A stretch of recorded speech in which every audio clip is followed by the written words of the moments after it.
Всичко, което виждате точно сега, тази стая, вашите ръце, светлината, падаща върху предметите около вас, може да не съществува по начина, по който смятате. Не метафорично, не като поетична фигура. Буквално. Може би цялата реалност е изчислена.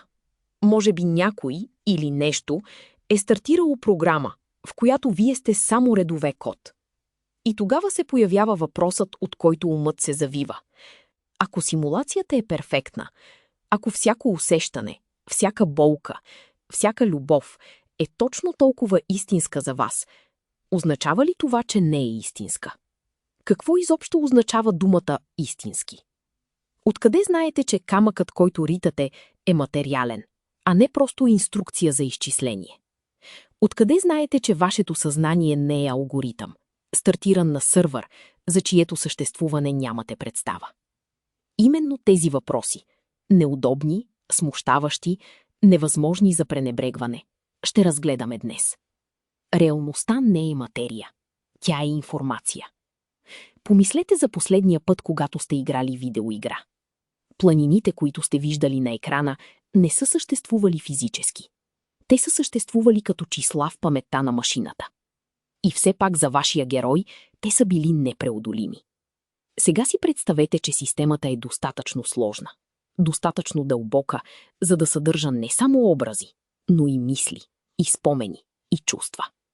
В такава система жителите никога не биха разбрали разликата. Един от най-влиятелните философи на нашето време, Ник Бострум от Оксфордския университет, публикува през 2003 година аргумент, който разтресе академичния свят. Той е прост и страшен едновременно. Ако цивилизациите оцеляват достатъчно дълго, те неизбежно ще създадат симулации на съзнанието. Ако могат да го направят, те ще направят безброй такива симулации. И тогава математиката е безмилостна. Броят на симулираните същества ще надхвърли многократно броя на реалните. Вероятността вие да сте сред малкото реални е смехотворно малка. Ние вече правим симулации. Точно сега, в лаборатории по целия свят, учените симулират физически системи, химични реакции, еволюцията на галактики. Всяка година компютрите стават по-мощни. Всяка година симулациите стават по-детайлни. Ако тенденцията продължи само още 1000 години, само 1000 мигновение в мащаба на Вселената, нашите наследници ще могат да симулират не само галактики, но и умове. И ако те направят 1000 такива симулации, кой е реалният? Тази идея не е нова. Тя е стара колкото самото философско мислене. И всеки път, когато се е появявала, е разтърсвала фундамента на човешката сигурност. 2400 години преди нас, в Атина, един мъж е седял пред студентите си и им е разказвал история за хора, вързани в пещера. Платон е описвал затворници, вързани с гръб към изхода. Зад тях гори огън. На стената пред тях танцуват сенки от предмети, носени покрай огъня. За тези хора сенките са реалността. Имената на сенките са имената на нещата. Логиката на сенките е логиката на света. И когато някой от тях е освободен и изведен навън в слънчевата светлина, той е ослепен, изплашен, отказва да повярва. Истинският свят изглежда по-малко реален от сенките, към които е свикнал. Платон не е говорил за физика. Той е говорил за природата на познанието. 1800 години по-късно, в Париж, друг мъж е стигнал до същото място, по напълно различен път. Рене Декарт е седял сам в стая, опитвайки се да намери нещо, в което е абсолютно сигурен. Едно по едно той е отхвърлял всичко. Сетивата лъжат, спомените могат да бъдат фалшиви, дори математиката би могла да е илюзия, наредена от злобен демон. Декарт е стигнал до ръба на пропаста. И в тъмнината е намерил само едно сигурно нещо. Мисля, следователно съществувам. Не тялото, не света.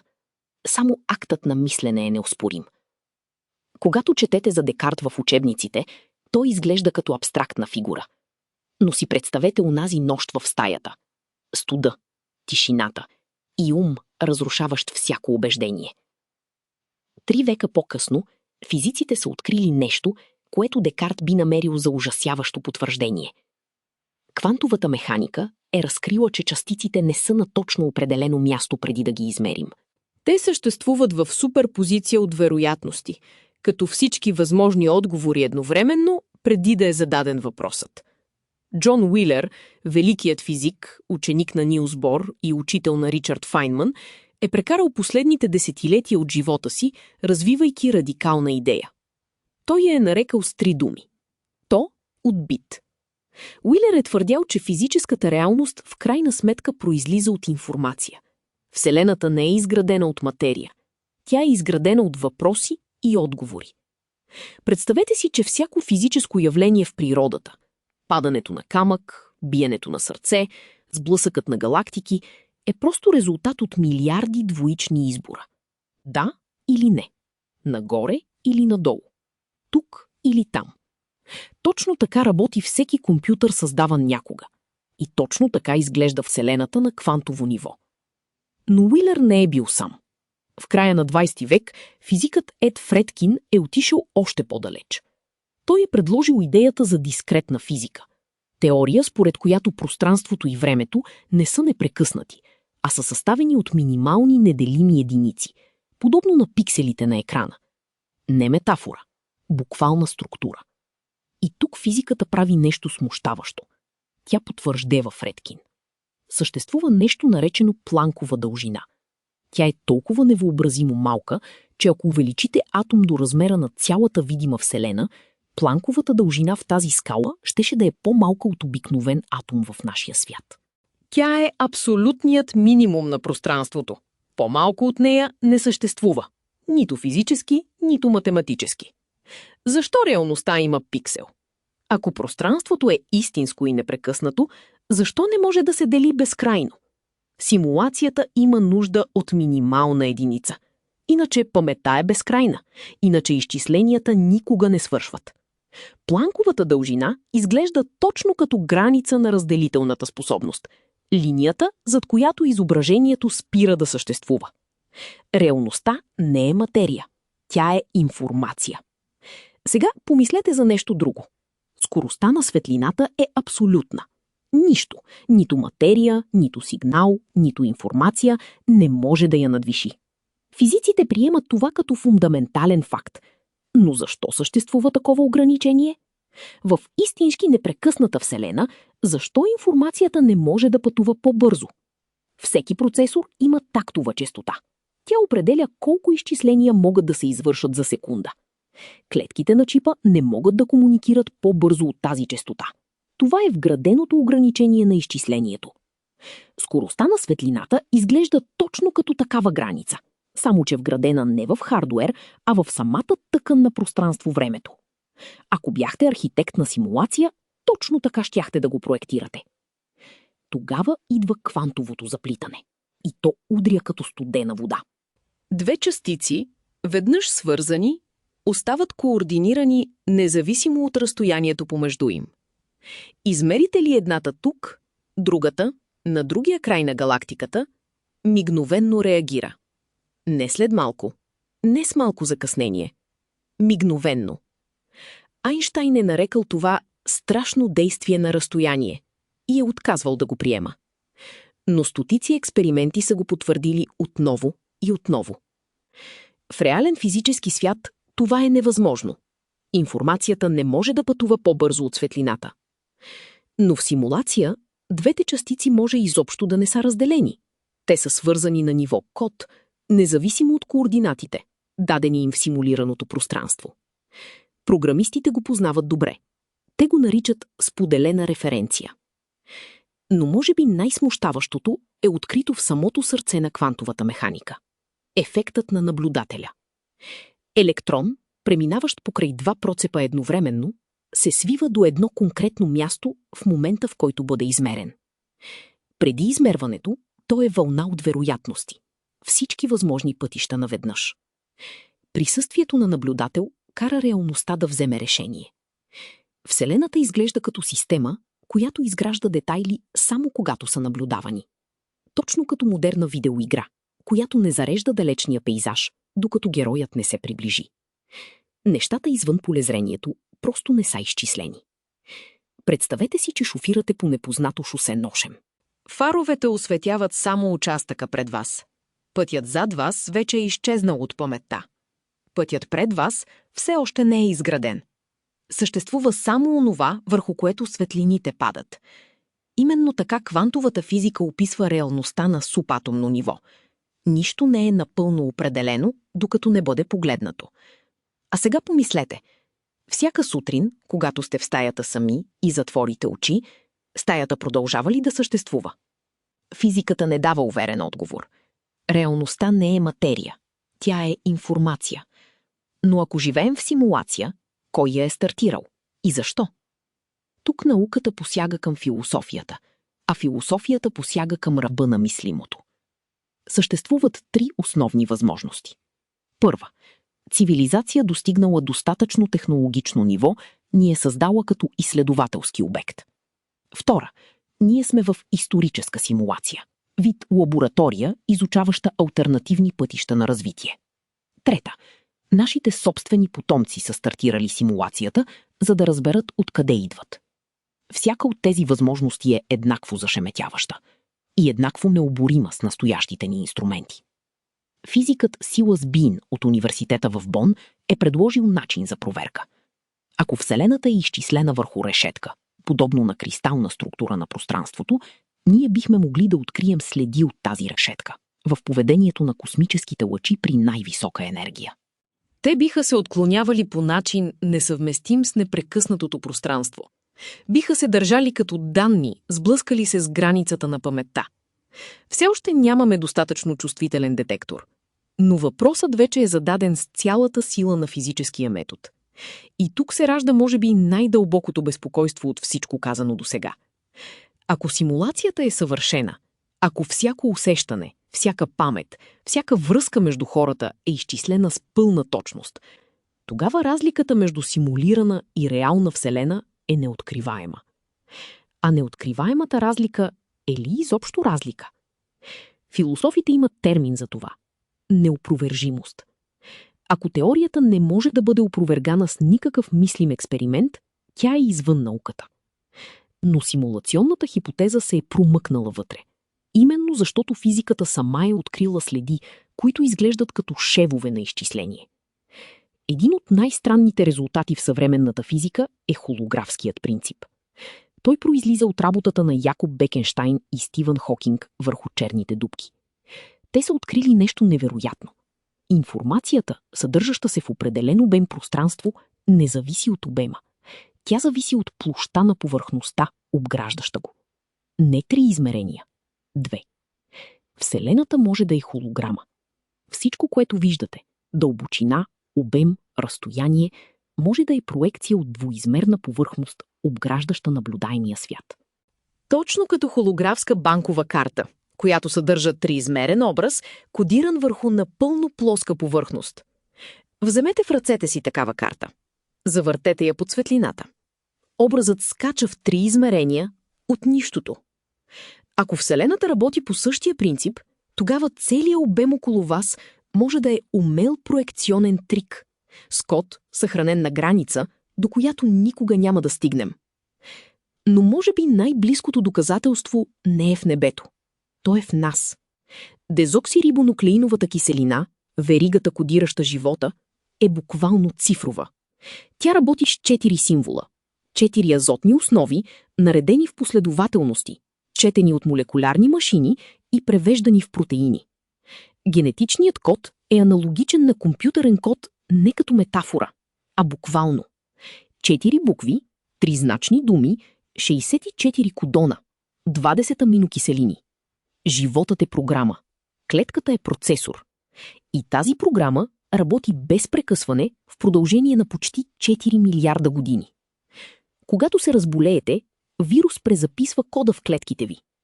Когато се родите, получавате наследена програма от 2 програмисти, наречени родители. Всяка клетка в тялото ви носи пълния изходен код. Цялото ръководство за изграждане на вас. И въпреки това, всяка клетка изпълнява само онази своя глава, която й е нужна.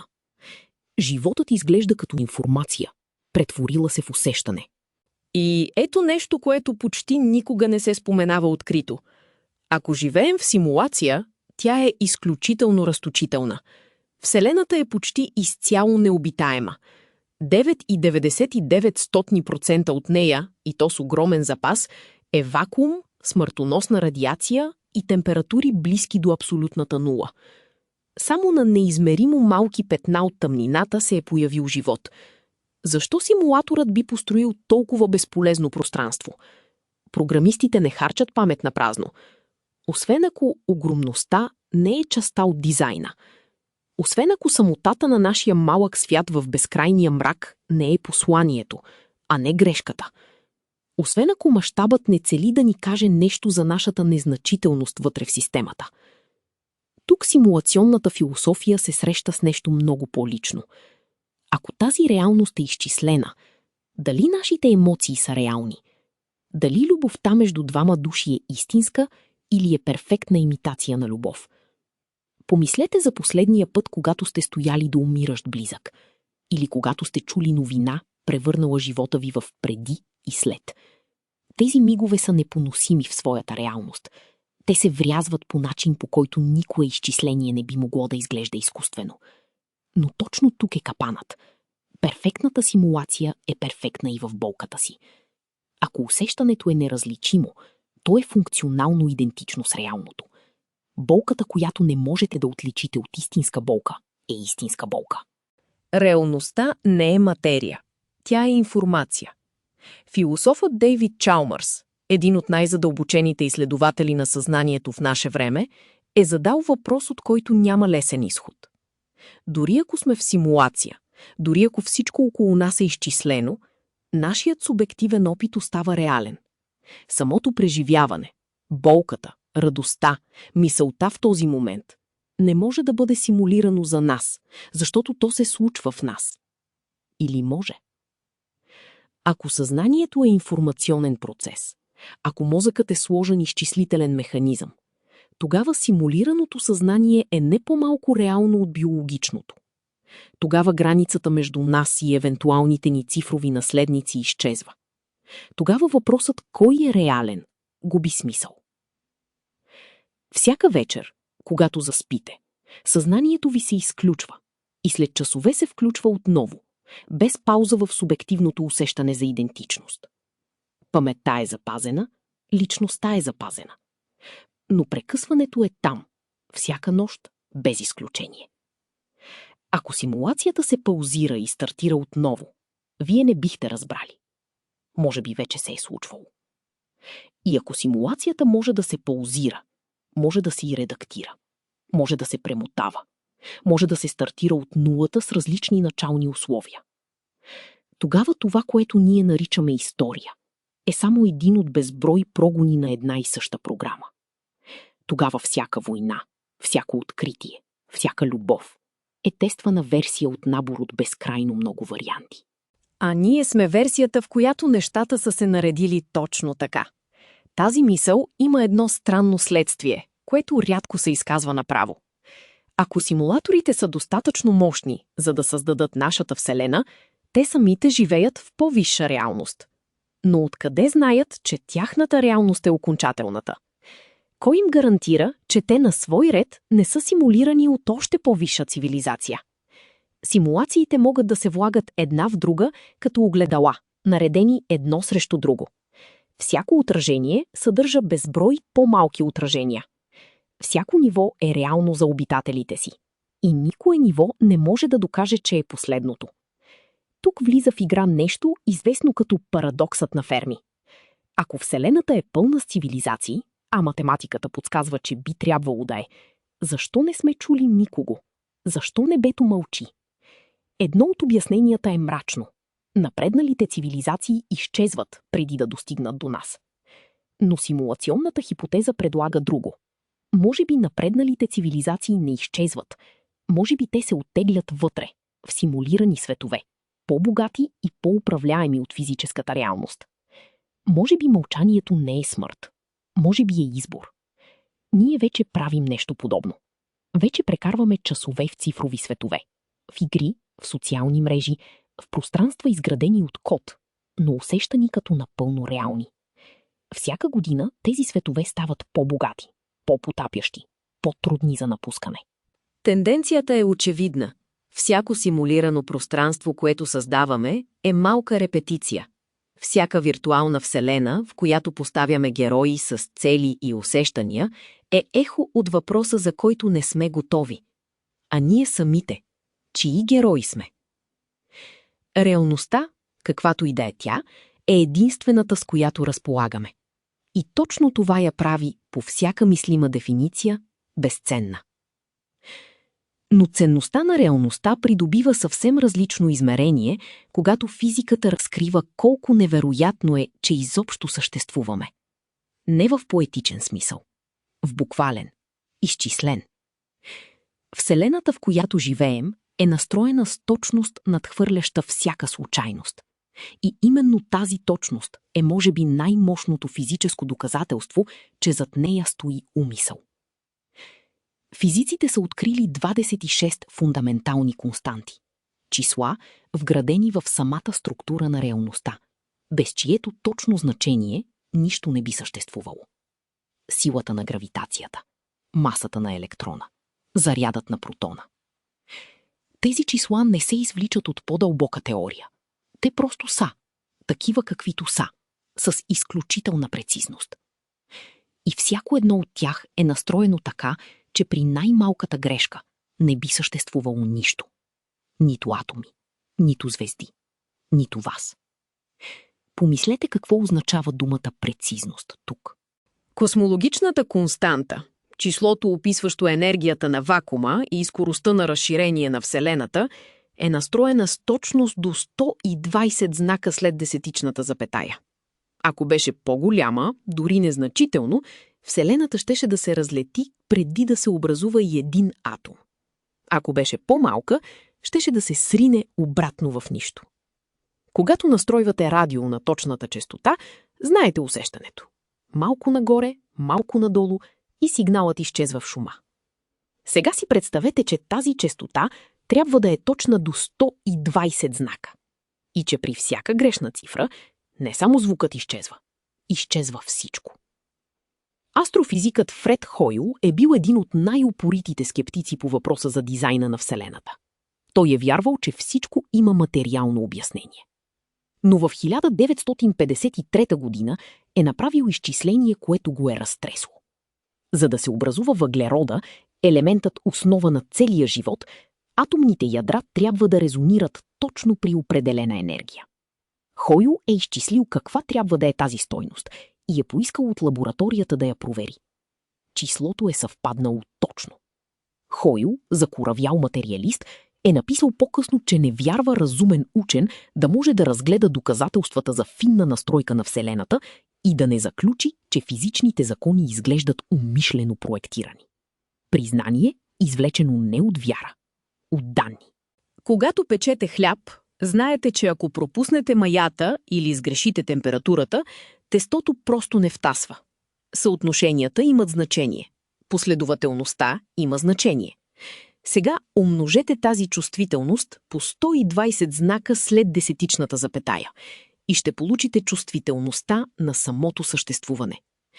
Физиците са предложили изход от тази невероятност – мултивселената. Ако съществуват безброй вселени, всяка с различни константи, тогава не е изненадващо, че ние се намираме в тази, която позволява живот. Просто нямаше кой да го наблюдава в другите. Това се нарича антропичен принцип. Аргументът е елегантен, но има проблем. Мултивселената замества един непроверим въпрос с друг. Приемаме вселени, които не можем да наблюдаваме, за да избегнем изводите от нашата. Тя е философски удобна, но не е по-проверима от симулацията. Симулационната хипотеза предлага по-просто обяснение. Програмистът е настроил константите. Точно както разработчикът на игра задава физичните закони в своя двигател – гравитацията, триенето, скоростта на звука, симулаторът е задал нашите. С умисъл, с цел. Вземете телефона си в ръката. Всяко приложение работи върху слоеве правила – хардуер, операционна система, програмен код. Ако основният слой е неточен с доли, нищо над него не функционира. Нашата Вселена е точно такава конструкция. Само че основният слой е написан с невероятна прецизност. Реалността не е материя, тя е информация. И информацията следва правила. Правила толкова точни, толкова последователни, толкова изчистени от случайност, че единственият честен въпрос е: кой ги е написал? А ако константите са написани, ако имат автор, тогава нашата Вселена не е просто факт, тя е изказване. Система от правила, зад която стои намерение. И тогава науката, тихо, почти неохотно, се доближава до въпроса, от който философията никога не се е отдалечила. Имало ли е начало с умисъл? За да отговорим, трябва да разгледаме нещо, което всеки от нас приема за даденост, но което физиката описва по начин, разтърсващ всяко интуитивно разбиране. Времето. Тази невидима река, в която сме потопени от раждането до смъртта и която, оказва се, може да не тече по начина, по който смятаме. Представете си, че намерите стара снимка. Вие на 5 години, на плажа, слънцето в очите. Онзи момент съществува ли още? Интуитивно отговаряте: не, отминал е. Но физиката не е съгласна. Теорията на относителността на Айнщайн описва времето не като поток, а като измерение. Точно като дължина, ширина и височина, миналото, настоящето и бъдещето съществуват едновременно в четириизмерната тъкан на пространство-времето. Онзи момент на плажа не е изчезнал. Той е там, на своята координата. Точно толкова реален, колкото е сега. Физиците го наричат блоков универсум. Вселената не е филм, развиващ се кадър по кадър. Тя е завършен обект. Цялото кино вече е заснето. Ние просто преминаваме през него. Ако сте чели книга, знаете, последната страница съществува, докато четете първата. Краят е там. Вие просто още не сте стигнали до него. Блоковият универсум казва точно това за реалността. Вашата смърт вече съществува някъде напред по оста на времето. Точно толкова реална, колкото е сега вашето четене на тези думи. В симулация това е съвсем естествено. Програмистът вижда целия времеви обхват наведнъж. Началото, средата, края. Може да превърти, може да спре, може да стартира от произволна точка. За него времето е параметър, а не затвор. За нас то е единствената посока, в която можем да се движим. Защото физиката е открила нещо дълбоко смущаващо. Основните й закони са симетрични по отношение на времето. Уравненията работят еднакво напред и назад. Сблъсъкът на 2 билиардни топа изглежда физически правдоподобен и в двете посоки. И все пак, никога не виждаме разбита чаша, която сама се сглобява. Защо времето тече само в една посока, ако законите позволяват и обратното? Отговорът идва от термодинамиката. Системите се движат от порядък към хаос, защото хаотичните конфигурации са безкрайно по-многобройни от наредените. Разбитата чаша има милиони начини да бъде разбита и само един да е цяла. Времето тече напред, защото напред е статистически по-вероятно. Погледнете бюрото си след седмица работа. Хартиите се разпръскват сами. Химикалките изчезват. Никога не се случва обратното. Хаосът не се самонарежда. Тази проста наблюдаема истина е отражение на дълбок физичен закон, управляващ стрелата на времето. В симулация стрелата на времето е програмна конвенция. Симулаторът е решил в коя посока да тече ентропията. Могъл ли е да я обърне? Вероятно. Но е избрал тази. Посоката, в която сложността нараства, в която информацията се натрупва, в която съзнанието еволюира. Спомнете си последния път, когато сте гледали как свещ изгасва. Пламъкът потрепва, свива се, изчезва. Обратният процес, пламъкът да се появи от нищото, не нарушава никой основен закон. Статистически е толкова невероятен, че никога не се случва. Симулатор, решил да го покаже, би трябвало само да промени посоката на ентропийната стрела. И ето нещо, за което квантовата механика намеква тихо. Съществуват интерпретации, в които бъдещото измерване влияе на миналото поведение на частицата. Не метафорично, математически. Уравненията допускат информация, пътуваща назад по времето на субатомно ниво. Ако живеем в симулация, времето не е река. То е условно база данни и симулаторът може да индексира всяка точка от нея по желание. Реалността е информация, наредена в 4 измерения – 3 пространствени и 1 времево. И ако четвъртото измерение е достъпно отвън, нашата история не е тайна за никого извън системата. Помислете какво означава това за свободната воля.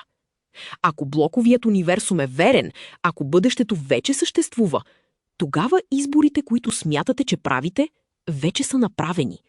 Вашето решение утре вече е там, на своята координата. Просто не сте стигнали до него.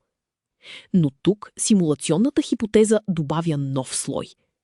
Може би свободната воля е реална. Не защото бъдещето е отворено, а защото симулаторът е проектирал система, в която изборът е вграден механизъм. Системата е детерминирана отвън, но изживяна като свободна отвътре. Точно като герой в роман, чието думи са предварително написани, но за когото всяка реплика се усеща като негова собствена. Когато сутринта избирате каква закуска да приготвите, усещате, че решавате. Мозъкът ви тежи варианти, оценява, избира. Но невробиологът Бенджамин Либет е открил в 1983 година нещо смущаващо. Мозъчната активност, предшестваща волевото движение, започва половин секунда преди субектът да осъзнае намерението си. Половин секунда. Решението е взето преди да знаете, че го вземате.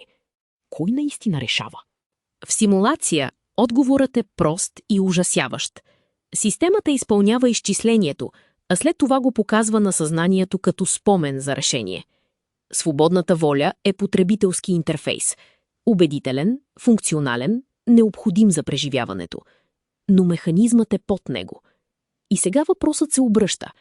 Ако свободната воля е интерфейс, какво е съзнанието? Само прозорец, показващ изчисления, или нещо повече? Нещо, което симулаторът не е могъл да предвиди, когато е стартирал програмата. Математикът и физикът Макс Тегмарк от Масачузетския технологичен институт е развил идея, която отива отвъд симулацията и в известен смисъл я прави излишна. Тегмарк твърди, че реалността не просто се описва с математика. Реалността е математика. Всяка математически последователна структура съществува физически. Не само нашата Вселена, но всяка мислима. В тази картина нашата Вселена е специален случай от безкрайното множество от възможни математически структури. Ние не сме симулирани. Ние сме изчислени. Разликата е тънка, но съществена. Нямаме нужда от симулатор. Математиката е самодостатъчна. Но тук Тегмарк се сблъсква с Бострум в странен философски двубой. Бострум казва: симулаторът е реален, той ни е създал. Тегмарк казва: математиката е реална, тя ни е породила. Двамата са съгласни в едно. Нашата реалност не е фундаментална, тя е производна, следствие от нещо по-дълбоко. Представете си мравка в терариум. Тя изследва пясъка, изгражда тунели, открива хранителни пътеки. Не знае, че е наблюдавана. Не знае, че стъклото около нея е граница на нейния свят. Всичко нейно е реално. Трудът, страхът, инстинктите. Но контекстът й е скрит. Ние може би сме именно тази мравка. Само че нашият терариум е 4-измерен и изчислен с прецизност, за която мравката не може да мечтае. Реалността не е материя. Тя е информация. Но информацията за нас самите може да е скрита в слой, до който нямаме достъп. Сега се появява въпрос, който рядко се задава директно. Ако симулаторът е съзнателно същество, което ни е създало, има ли задължения към нас? Ако страданието в симулацията е функционално реално, ако болката е болка дори когато е изчислена, тогава отговорността на създателя не е абстрактна. Тя е морална. Всеки програмист, създаващ свят с персонажи, знае, че може да им причини страдание с един ред код. Може да ги постави в безизходица. Може да унищожи света им. Обикновено не мисли за това в морални категории, защото приема, че персонажите не чувстват. Но ако чувстват, ако съзнанието може да се появи в достатъчно сложна система, Тогава всеки създал такава система носи отговорност за това, което се случва вътре. Помислете за аквариума в детска стая. Рибите плуват, хранят се, реагират на светлина и движение. Детето решава кога да ги нахрани, каква температура да е водата. За рибите детето е нечовешки могъщо. За детето рибите са домашни любимци. Отговорността зависи от това дали детето осъзнава, че вътре има съзнание. Симулационната хипотеза поставя именно този въпрос, само в обратна посока. Ние не знаем дали нашият симулатор осъзнава, че вътре има съзнание. Може би ние самите сме неговият аквариум. 3 основни мотива са предлагани за създаването на такава симулация. Първи – изследване. Тя е научен експеримент, изучаващ условията за възникване на живот и съзнание. Втори – преживяване. Нашата реалност е разказ за онзи, който ни е създал. Трети – памет. Симулаторите са нашите собствени потомци, опитващи се да разберат откъде са дошли. Всеки от тези мотива носи различна тежест. Ако сме експеримент, имаме стойност като данни. Ако сме разказ, имаме стойност като преживяване. Ако сме история на потомците, имаме стойност като памет. Но и трите сценария имат нещо общо. Ние не сме случайни. Нашата симулация е стартирана с намерение. Когато се събудите след дълбок сън без сънища, има момент, само миг, в който не знаете кои сте. Не знаете къде е стаята, колко е часът, ден или нощ. Съзнанието ви се зарежда бавно, като операционна система след рестарт. В онзи момент на чисто зареждане, преди паметта да се върне, вие сте просто съзнание без контекст. Може би именно там, в онзи мимолетен миг, се докасвате до слоя под симулацията. Или може би симулацията продължава дори тогава. И зареждането на паметта е просто инициализация на персонажа. Тези два варианта са неразличими отвътре. И точно неразличимостта е централният проблем, около който цялата дискусия се върти. Ако нямаме инструмент, нямаме тест, нямаме шеф в тъканта на реалността, тогава въпросът се трансформира. Не е вече реални ли сме. Въпросът става какво правим с тази неизвестност. И тук физиката, философията и психологията се сливат в едно. Защото независимо дали реалността е симулирана или не, нашите реакции към нея са реални. Страхът е реален. Любопитството е реално. Желанието да разберем е реално. Симулирана система, достатъчно сложна, за да си задава въпроси за собствения си произход, е система излязла извън предвидените параметри. Ние не просто изпълняваме програмата. Ние я четем отвътре. И ако я четем отвътре, значи сме способни да я разберем. А система, способна да разбере собствения си код, вече не е просто симулация. Тя е нещо ново. Нещо, за което може би нашият създател не е имал дума. Съществува понятие в математиката, описано от Даглас Хофщатър в изследването му върху самореференцията и съзнанието. Той го е нарекал странна примка. Момент, в който система се самонаблюдава и в наблюдението открива нещо, което я надхвърля. Съзнанието е точно такава странна примка. Мозъкът наблюдава себе си и в акта на самонаблюдение ражда разбиране, което не е записано в нито един негов неврон по-отделно. Ако сме в симулация и осъзнаваме това, ние сме станали странна примка вътре в нея. Системата се е обърнала и е погледнала собствения си код. В този поглед може да е скрит ключ. Не към бягство, а към нещо по-важно. Разбирането, че границата между симулирано и реално е по-тънка, отколкото изглежда. Когато се погледнете в огледалото, виждате образ, представяне на себе си. Образът не сте вие. И все пак вие го разпознавате мигновено. В това разпознаване се случва нещо дълбоко. Съзнанието свързва представата с преживяването. Симулацията може да е точно такова огледало. Представяне на нещо реално, достатъчно вярно, за да бъде разпознато като истинско. Реалността не е материя. Тя е информация. И може би информация, знаеща за себе си. И тук физическата наука прави нещо необичайно. Тя спира. Не защото е изчерпана, а защото е стигнала до въпрос, за чийто отговор няма метод. Методът предполага наблюдател извън системата, но ние сме вътре. Не можем да излезем, за да проверим. Точно като риба, опитваща се да разбере, що е вода. Водата е навсякъде. В хрилете, около тялото, в движението. Но именно защото е навсякъде, тя е невидима. Очевидното е невидимо, когато си потопен в него. Ние сме потопени в реалността. И може би именно заради това не можем да видим дали е симулирана. Но нещо в нас продължава да пита. Желанието да се надникне под кода, да се разбере механизма зад усещането, е може би най-човешкото, което носим. И ако сме симулирани, то е и най-неочакваното, което нашият създател е получил от своя експеримент. Дали симулацията е стартирана с любопитство, с наука или с носталгия по собствения произход, тя е породила нещо, което задава въпроси обратно към своя създател. И в онзи момент, в който симулацията попита защо съществува, ролите се разместиха завинаги. И именно в това разместване на ролите се крие нещо, което дотук разгледахме на части, но никога като едно цяло. Представете си две крайности. Планковата дължина, абсолютният минимум на реалността, толкова малка, че в сравнение с нея атомът изглежда като галактика.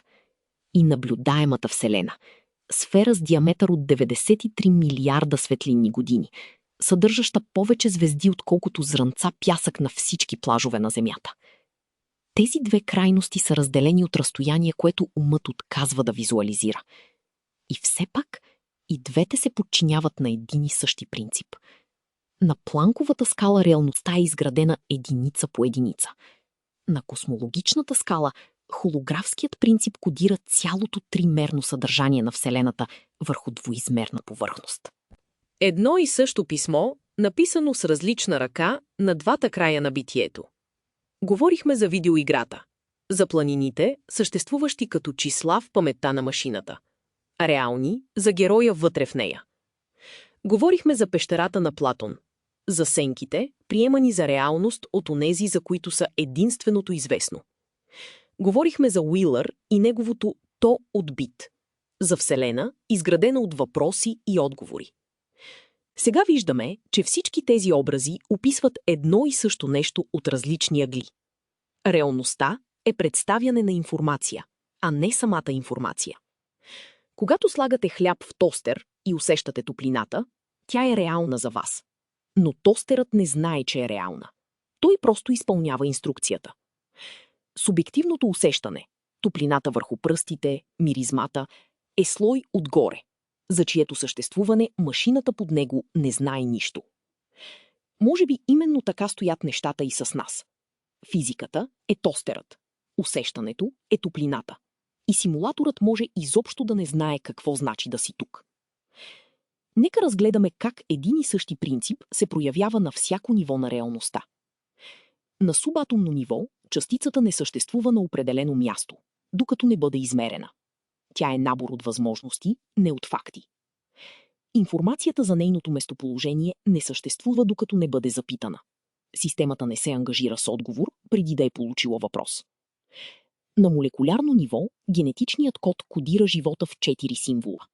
Клетката чете само онези инструкции, от които се нуждае, в точния момент, в точния контекст. Останалото е там, в кода, но не се изпълнява. Точно като програма, зареждаща само функциите, необходими за текущата сесия. На човешко ниво нещо изключително се случва. Информацията придобива самосъзнание. Кодът започва да чете сам себе си. Мозъкът, изграден от атоми, следващи квантови правила, организиран в молекули, следващи генетичен код, поражда нещо, неописано в нито един от тези слоеве по-отделно. Поражда умението да се задава въпросът. Защо? Спомнете си последния път, когато сте стояли сами в тишината и сте мислели за смисъла. Нито един атом в мозъка ви не носи понятието смисъл. Нито един неврон не знае, що е любов. И все пак системата като цяло ги преживява с интензивност, неизмерима с никаква физическа величина. На планетарно ниво ние, тази странна примка на информацията, осъзнала сама себе си. Вече строим собствени симулации. Симулираме климата, за да предвидим бъдещето. Симулираме болести, за да намерим лекарства. Ние вече сме симулатори. Малки, но функционални. На галактическо ниво мълчанието говори. Никой не отговаря на нашите сигнали. Но ако напредналите цивилизации са се оттеглили вътре, мълчанието не е тъмнина. То е пълно с обитаеми светове, невидими за нас, защото са вътре в собствените си симулации. И на космологично ниво холографският принцип затваря кръга. Информацията е фундаментална. Не пространството, не материята, а информацията. Едно и също на всички нива. Реалността не е материя. Тя е информация. От минималната единица на пространството до хоризонта на Вселената. От електрона до съзнанието. От първия атом до последната мисъл. Тази идея е едновременно най-простата и най-странната, с която физиката някога се е сблъсквала. Проста, защото е един принцип. Странна, защото ако е вярна, поставя под въпрос всяко разграничение между реалното и виртуалното, между мислещото и изчисленото. Но нека се спрем за момент на тази странност, защото тя не е само академична. Тя е лична. Вие сте информационна система, опитваща се да разбере дали е информационна система. Точно като компютър, стартирал програма за диагностика на самия себе си и откривайки, че диагностичната програма е тя самата. Кръгът е пълен. Изходът, ако съществува, не е от кода. То е в разбирането на кода. Говорихме за мравката в терариума и за рибата, не видяща водата. Но има нещо, което нито мравката, нито рибата правят. Те не питат. Ние питаме. И именно в питането, в тази дълбоко човешка невъзможност да приемем незнанието, е заключена разликата между система, изпълняваща код, и система, осъзнала, че изпълнява код. Когато свирите на музикален инструмент, пръстите ви следват правила. Физика на вибрацията, математика на хармонията. Нито един пръст не знае за мелодията. Нито една струна не знае за емоцията на слушателя. И все пак, когато всичко работи заедно, се ражда нещо неописано в нито едно от правилата по-отделно. Ражда се красота. Може би съзнанието е точно такова. Нещо родено в пролуката между правилата. И ако симулацията е създадена с цел, тази красота не е случайна грешка в кода. Тя е целта. Нека се върнем към метафората с тостера, но я завъртим обратно. Тостерът не знае за топлината, усещана от вас, но вие знаете за тостера. Вие разбирате механизма за усещането. В тази асиметрия, в способността на усещащия да разбере машината, но не и обратно, може да се крие нещо фундаментално. Ние сме способни да разберем физиката. Физиката не е способна да разбере нас. Дали точно тази асиметрия е нарушила плановете на симулатора? Помислете за семе, посадено в земята. В него е записан целият план. Корените, стволът, клоните, плодовете. Кодът е там, компактен, изчакващ. Но нито една молекула в семето не знае за сянката, която дървото ще хвърли след 20 години. Нито един ген не знае за птицата, която ще свие гнездо в клоните. Планът съдържа резултата, но не може да предвиди всичко, което ще се появи около него. Ние може да сме точно тази непредвидена птица. Системата е стартирана с код, но кодът е породил нещо, излязло извън параметрите. Дишате точно сега. Не мислите за това. Дробовете се разширяват и свиват сами, сърцето бие без ваше решение, кръвта носи кислород до мозъка, без вие да наредите. Тялото ви е автоматизирана система, работеща по код, написан преди 4 милиарда години. И въпреки това, върху тази автоматизирана основа е поникнало нещо непрограмируемо. Съзнание, задаващо въпроси за собствения си код. Реалността не е просто материя, не е просто информация. Тя е информация, породило нещо, което се пита дали е информация. И в самото задаване на въпроса може да е скрити отговорът. Ако симулацията е стартирана с намерение, ако зад константите, зад минималната единица на пространството, зад холографската повърхност стои разум, тогава ние не сме просто съдържание. Ние сме моментът, в който симулацията е придобила способността да разбере сама себе си. Ние сме инструментът, чрез който Създателят е погледнал навътре. Помислете как изглежда картина, гледана отблизо. Виждате точките, пигментът, четката, платното. Нищо от това не е красиво само по себе си. Но когато отстъпите назад, се появява образът. Смисълът е в отстъпването. Ние може да сме точно в онзи момент, в който симулацията е получила достатъчно сложност, за да се отстъпи от себе си и да види образът. Платон е видял идеите зад сенките. Декарт е видял мисълта за тялото. Уилър е видял информацията зад материята. Бострум е видял симулатора зад статистиката. Различни езици, различни епохи и един и същи въпрос, задаван отново и отново на прага на познанието. Какво е отвъд? Всяка голяма философска система е стигала до един и същи ръб и от ръба гледат надолу в едно и също бездно. Реалността не е фундаментална. Нещо по-дълбоко я поражда. Нещо, за което нямаме нито дума, нито инструмент, нито метод. Само въпрос. И въпросът е следният. Ако ние, симулацията, сме се събудили достатъчно, за да поставим под съмнение собствения си произход, знае ли стартиралият, че сме се събудили? Защото ако отговорът е да, ако симулаторът наблюдава нашето самоосъзнаване, тогава самото осъзнаване може да е целта, не страничен ефект, не непредвидена мутация в кода, а точно онова, заради което е натиснат бутонът за стартиране. Помислете за тъмното стъкло на прозорец нощем. Ако стаята зад вас е осветена, а отвън е тъмно, виждате отражението си. Светлината излиза навън и се връща обратно. Вие гледате себе си. Но дали нощта отвъд стъклото вижда вас? Дали симулацията може да стане прозорец в двете посоки едновременно? Говорихме за блоковия универсум, за времето като измерение, в което миналото, настоящето и бъдещето съществуват едновременно.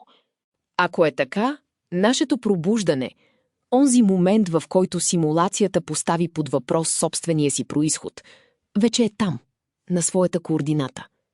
То не се е случило просто сега. То е записано. Вечно. В структурата на самото пространство-време.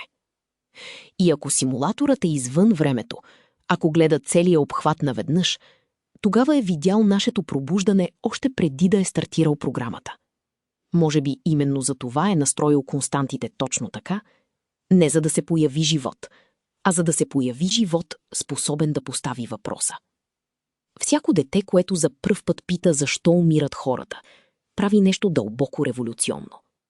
То не просто получава информация, то осъзнава, че съществуват въпроси без отговор. Осъзнава, че е вътре в нещо по-голямо от себе си. В онзи момент кодът е прочел себе си по нов начин. Ние може би сме именно такова дете. Не индивидуално, а като цивилизация. Колективният ум задал въпроса за собствения си произход за пръв път достатъчно сериозно. Спомнете си как дете се учи да говори. Първо, звуци без смисъл. После, думи без граматика. После, изречения. И в момента, в който детето зададе първия си въпрос «Защо?», нещо в кода на еволюцията е направило скок, непредвиден от нито един ген. Езикът е породил мислене. Мисленето е породило въпроса. Въпросът е породил философията. Точно такава верига от код към съзнание, от съзнание към въпрос, от въпрос към прозрение е може би най-важният процес в историята на симулацията. Не взривът породил Вселената, не появата на живота, а моментът, в който животът попита защо съществува. Когато оркестър се настройва преди концерт, в залата цари шум. Всеки инструмент звучи сам за себе си, хаотично, нестройно. После диригентът вдига палката и от хаоса се ражда хармония. Не защото инструментите са се променили, а защото са намерили обща посока. Нашето колективно питане за реалността е нещо подобно. Физици, философи, математици, богослови, всеки свири своя инструмент. Може би сме именно в момента, в който палката се вдига. Физиката открива информацията зад материята. Биологията открива кода зад живота. Неврологията открива изчислението зад мисълта. Всяка наука, достатъчно задълбочена, стига до едно и също. Под повърхността на нещата – информация. Представете си, че Вселената е книга, написана от някой, четена от нас. Но в даден момент буквите в книгата са се наредили така, че са образували ум, способен да разбере, че е написан, да разбере, че е четен и да попита кой държи книгата.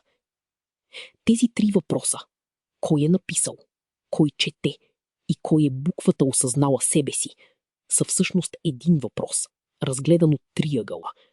И отговорът, ако съществува, е отвъд всяка наука, известна ни досега. Помислете за думата «произход». В нея е скрита идеята за начало, за нещо дошло от нещо преди него. Но ако реалността е информация и ако информацията е фундаментална, произходът може да не е събитие в даден момент от времето. Може да е структура, нещо вградено в самата логика на съществуването, независимо от симулатора, независимо от нас. И ако е така, ако произходът не е в миналото, а е вграден в настоящето, тогава въпросът кой е стартирал симулацията се трансформира. Не питаме за причинно-следствена верига.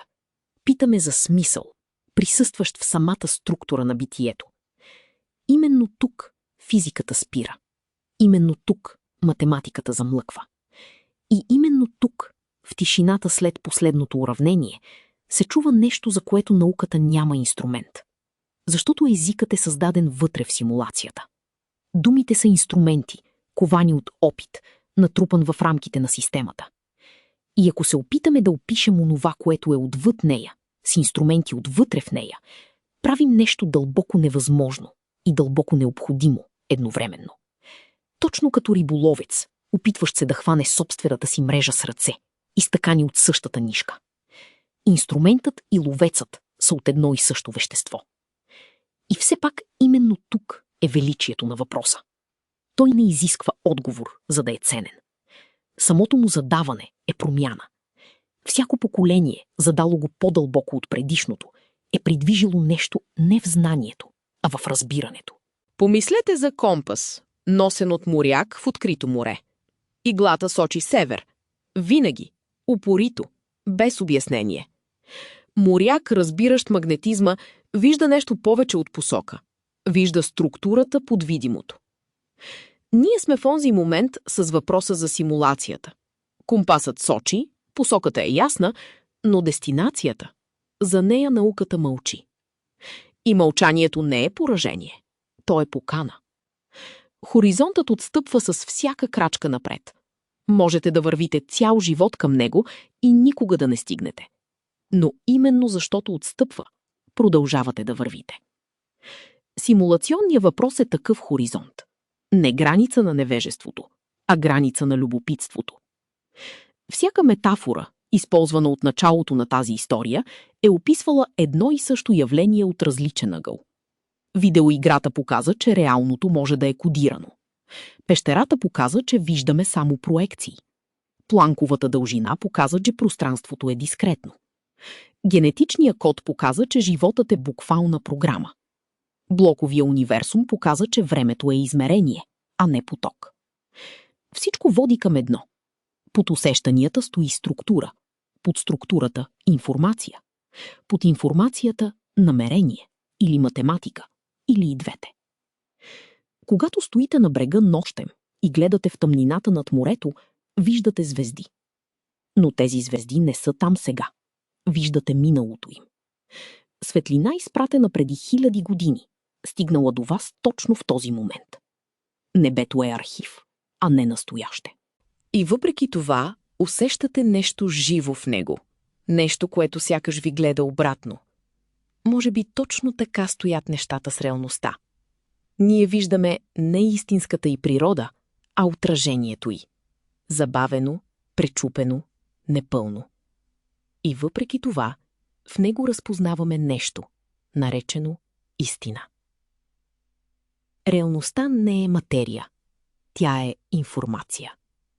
И информацията, когато е достатъчно организирана, ражда нещо, което търси смисъла зад себе си. Ние сме тази организация. Ние сме това търсене. Ако оставим за момент въпроса дали сме симулирани, ако просто седим с тази идея, без да изискваме отговор, нещо странно се случва. Тревогата отстъпва. На нейно място идва нещо по-тихо. Благоговение пред ръба, на който стоим. Защото независимо дали реалността е симулирана или не, тя е породила умове, способни да я поставят под въпрос. В тази невероятна способност на материята да се обърне и да попита «Защо е материя?», се крие може би най-дълбокото чудо. Не чудото на звездите, не чудото на живота, а чудото на въпроса. И след цялото пътуване, от атома до Вселената, от пикселите до съзнанието, от Платон до планковата дължина, стигаме до единственото място, където нито физиката, нито математиката могат да ни придружат по-нататък. До въпроса, голо и без украса. Ако всичко е информация, ако ние сме информация, ако дори въпроса е информация, тогава кой е питащият? Върнете се в началото. Не към идеите, а към образа. Спомнете си как започна тази история. С тази стая, с вашите ръце, със светлината, падаща върху предметите около вас. Тогава казахме, всичко това може да не съществува по начина, по който смятате.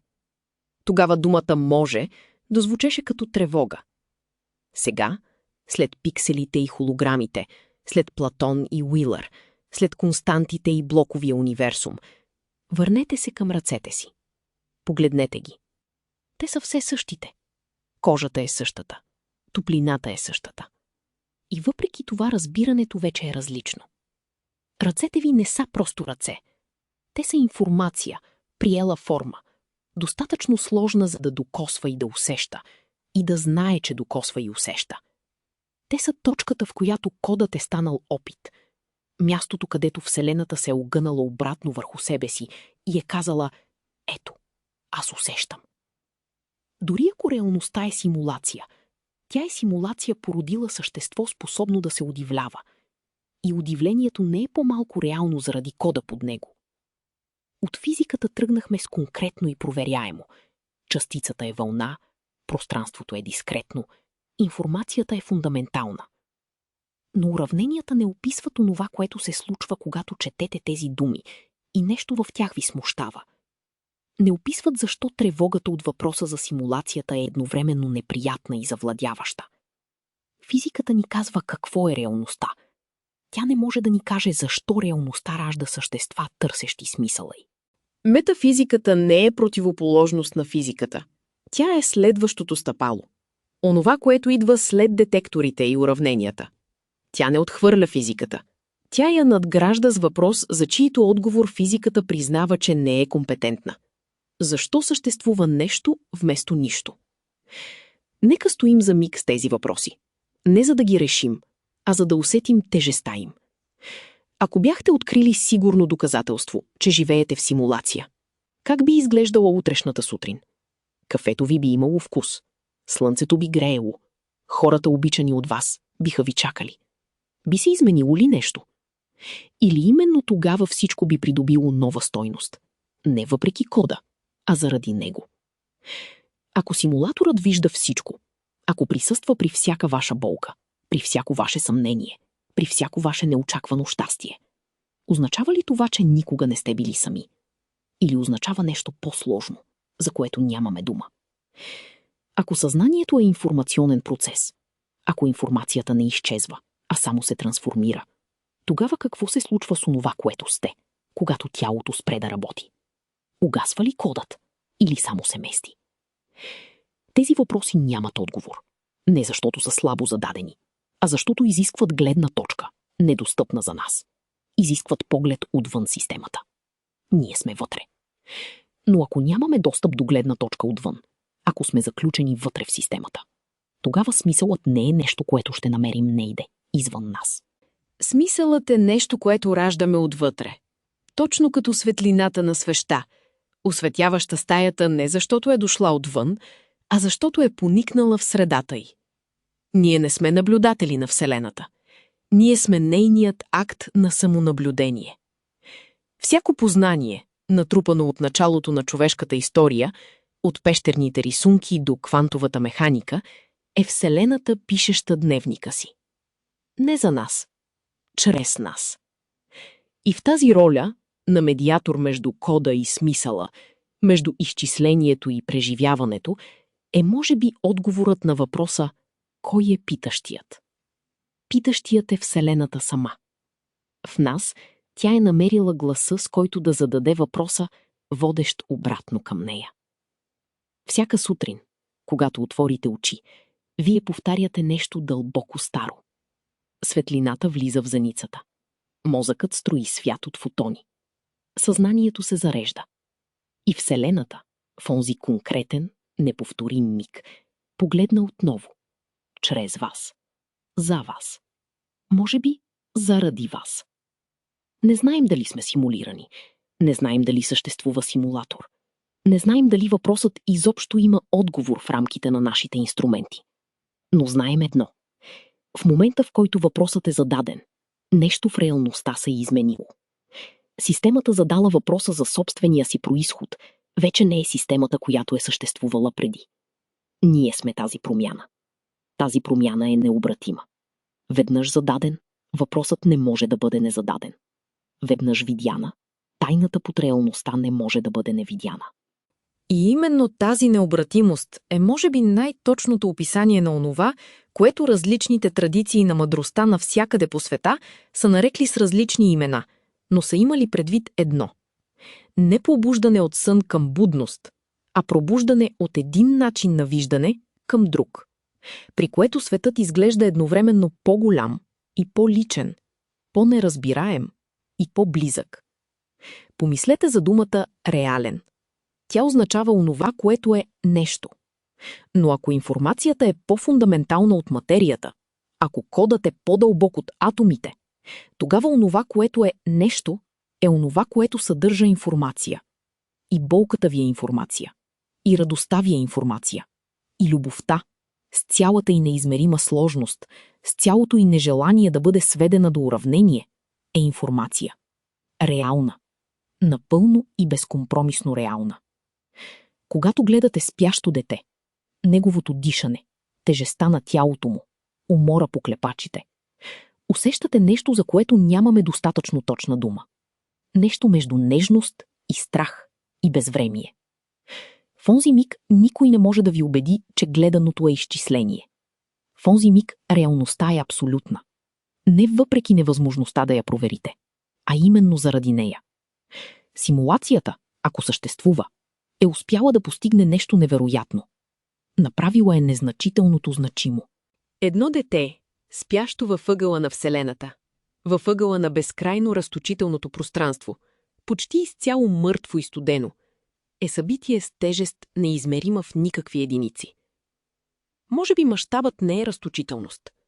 Може би мащабът е контекстът, необходим за да се разбере малкото. Безкрайното пространство съществува, за да може едно спящо дете да означава всичко. Ние живеем в момент, в който въпросът за природата на реалността е станал въпрос на физиката, а не само на метафизиката. В момент, в който мислители с математически инструменти разглеждат идеи, достъпни до сега само на поети и мистици. Тази конвергенция на строгото и чувственото, на доказуемото и преживяваното, е сама по себе си феномен без прецедент. Нещо се е изместило в начина, по който хората мислят за съществуването. Не само учените, не само философите. Съвсем обикновени хора задават въпроси, за които нямат думи, но чиято тежест усещат. За реалността, за смисъла, за произхода, за онова, което се случва след края. Тези въпроси, неудобни, неотговаряни, неизгасими, не са признак на кризис. Те са признак на зрялост. Цивилизация, достатъчно зряла да седи с тайната, без да изисква незабавно разрешение, е направила нещо важно. Тя е приела, че тайната не е препятствие. Тя е условие за истинско познание.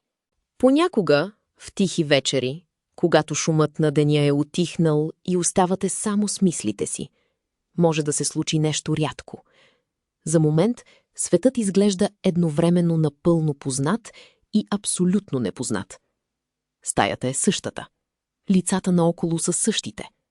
И все пак нещо прозира, като светлина зад завеса. Усещането, че съществуването е по-дълбоко от всяко описание на него.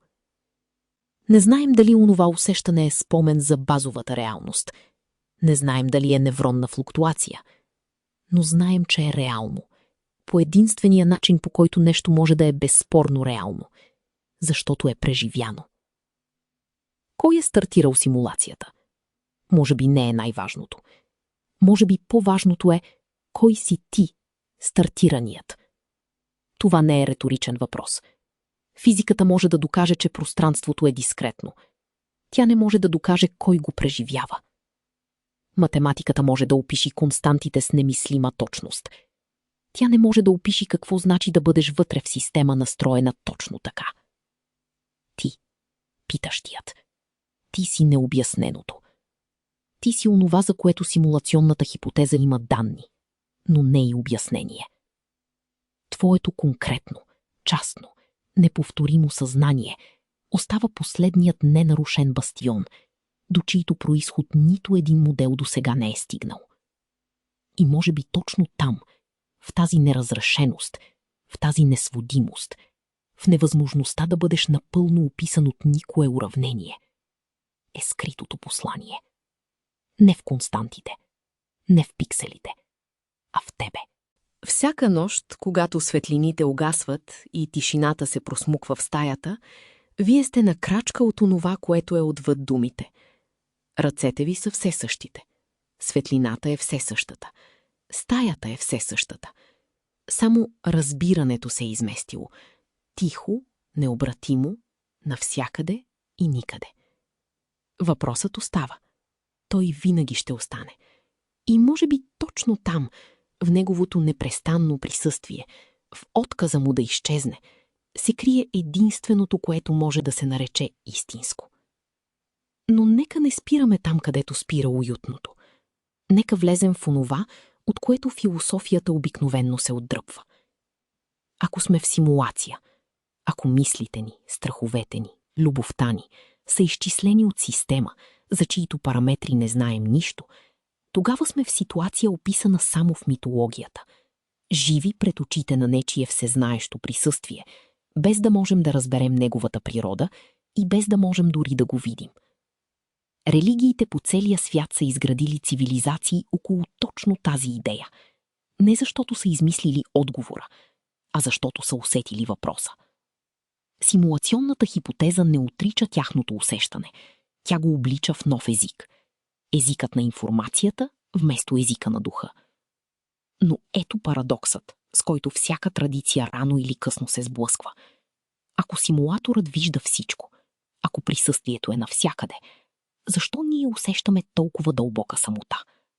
Защо безкрайната Вселена не е отговорила на нито едно от питанията ни директно? Може би защото директният отговор би унищожил въпроса.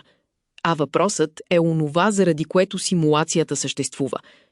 Помислете за момента, в който за пръв път сте осъзнали, че обичате някого. Не сте го решили. Не сте избрали. Просто в даден момент, в прозаична ситуация, в неочакван миг, сте гледали един човек и нещо в системата ви се е изместило завинаги. Любовта е именно такъв скок. От едно ниво на реалност към друго.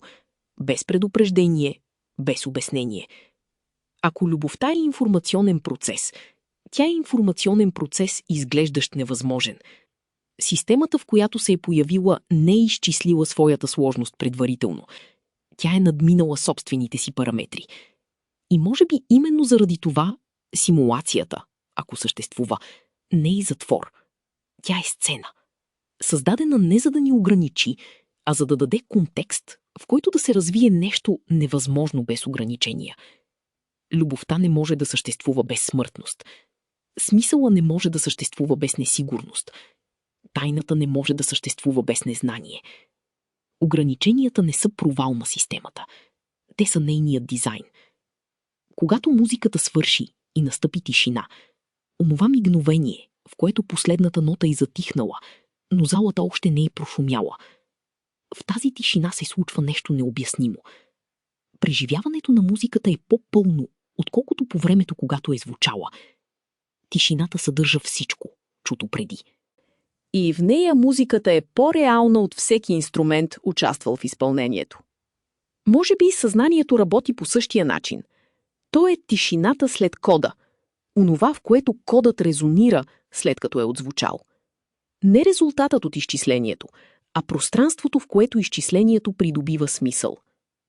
Тогава какво сме ние? Ние сме тишината. Ние сме резонансът. И ако сме резонансът, ако съзнанието е онова пространство, в което информацията придобива значение, тогава въпросът кой е стартирал симулацията придобива нов облик. Не питаме за причина, питаме за смисъл. А смисълът, за разлика от причините, не е нещо, което се открива. То е нещо, което се ражда. Ражда се в момента на питане. Ражда се в тишината след последната нота. Ражда се точно сега, докато слушате. Тук е момента, в който трябва да признаем нещо. Ние не знаем. Не само не знаем дали сме в симулация. Не знаем дали ще разберем. Не знаем дали въпросът изобщо има отговор на нашето ниво. И тази незнаешност, тази фундаментална неопределеност не е слабост на интелекта. Тя е негова граница. А границата е там, откъдето започва неизследваното. Човечеството е достигало такива граници многократно. Преди Коперник небето е изглеждало неподвижно. Преди Айнщайн времето е изглеждало абсолютно. Преди квантовата механика частицата е изглеждала частица. Всеки път, когато сме достигали границата, тя се е изместила и светът зад нея е бил по-странен, по-богат, по-непредвидим от всичко предположено преди. Симулационният въпрос е следващата граница. Не на технологията, на разбирането. И на тази граница стоим сега. Не с тревога, а с онова особено усещане, което идва, когато разбирате, че не знаете нещо важно. И разбирането на незнанието е само по себе си форма на знание. Платон е казал, че истинската мъдрост е да знаеш, че не знаеш. Декарт е открил сигурност в самия акт на съмнението. Уилър е намерил информацията там, където е очаквал материя. И ние, в края на това пътуване, намираме нещо подобно. Не отговор, а по-дълбоко разбиране на въпроса. Тази нощ, когато тишината се установи, погледнете ръцете си. Кожата е реална, топлината е реална, въпросът е реален. И вие, питащият, несводимият, непредвиденият, вие сте реални, по начин надхвърлящ всяка симулация и всяка теория за симулация. Защото каквото и да е нашата реалност, код или материя, изчисление или субстанция, тя е породила нещо, което не е предвидено в нито едно уравнение. Породила е момент, в който нещо в нея се е обърнало и е попитало защо съществува. И в онзи въпрос, в неговата красота, в неговата дързост, в неговата неизбежност, Вселената е направила нещо, за което нямаме дума. Тя се е изумила от себе си. Може би за това въпросът кой е стартирал симулацията в крайна сметка не е най-важният. Може би по-важният е какво правиш с реалността, докато я имаш. Независимо дали тя е изчислена или не, независимо дали зад нея стои симулатор или математическа структура или нещо, за което нямаме дума, ти си вътре в нея. Сега, в този момент. Всяка сутрин светлината отново пада върху предметите в стаята ви, върху ръцете ви, върху лицата на хората, с които делите тази реалност, каквато и да е тя. И всяка сутрин имате избор. Не дали да вярвате в симулацията, а дали да се удивите. Дали да погледнете познатото като непознато. Дали да усетите тежестта на това, че съществувате. Защото ако реалността е информация, тогава вниманието е начинът, по който информацията придобива смисъл. И смисълът не живее в кода. Той живее в погледа. Каквито и данни да донесе бъдещето, нещо ще остане извън обхвата на измерването. Онова, което усещате точно сега. Тази реакция, непредсказуема, неповторима, напълно ваша. И тъкмо в това незнание, в тази тъмна, плодородна, бездонна неопределеност е поканата. Не да спрем да питаме, а да продължим да питаме с по-голяма смелост, с по-голямо изумление, с по-голяма нежност към тайната. Защото тайната не е враг. Тя е домът, в който живее всичко истинско. И в тишината след последния въпрос, в онова пространство, където думите спират, нещо продължава да звучи. Тихо, непрекъснато, като пулс на нещо много по-старо от всяка симулация и много по-живо от всяка теория за нея.